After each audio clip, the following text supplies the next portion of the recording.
Well, we are back with Dan Smith from Vail Mountain Rescue, and we always check in with them on Monday mornings to learn about their recent missions. And Dan, a quiet week for you guys. No missions Very in the quiet backcountry. week. That's what we like. Avalanche danger's down now because the snow's getting kind of thick and heavy.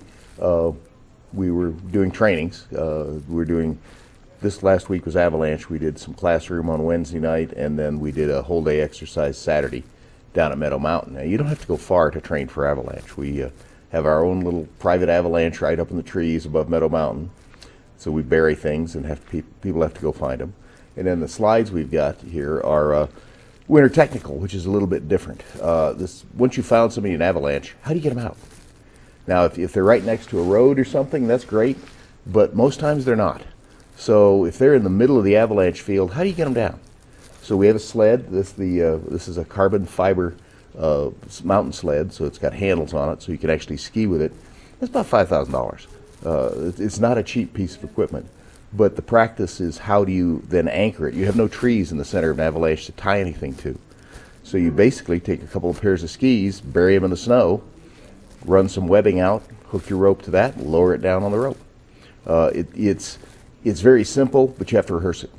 And the people that are going to go in the field need to know how to do this very quickly so that we're not wallowing around where we try to get somebody out. You can set this thing up in about 5 minutes, but just about that long. You have to know what gear you have to have with you, and oh wait, we're 2 carabiners short. Well, you should have known that. So that's what these trainings tell you. We do about 3 hours of training for every hour of mission.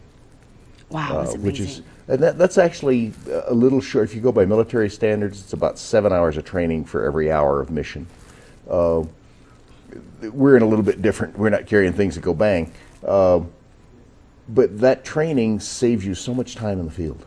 And we have 28 new guys, men and women on the team, and we have to bring them along. They all have great individual skills, but when you take your backcountry ski skills or avalanche skills or mountaineering skills and put them together as a team, this takes some work. Yeah, and this is amazing that you didn't have any missions last week, but you were still very busy doing the training, and it's something that you do on a regular basis. Yeah. It's an all-volunteer run organization. Absolutely. You couldn't pay people to do this. Yeah. You might be able to, but one of the problems when you try and do this with a paid crew is you have to have a big enough mission load. We're at about the point we could do it at 107 missions last year, but you have to practice this stuff. All these skills go stale by the time spring rolls around, another few weeks, we get back into high angle.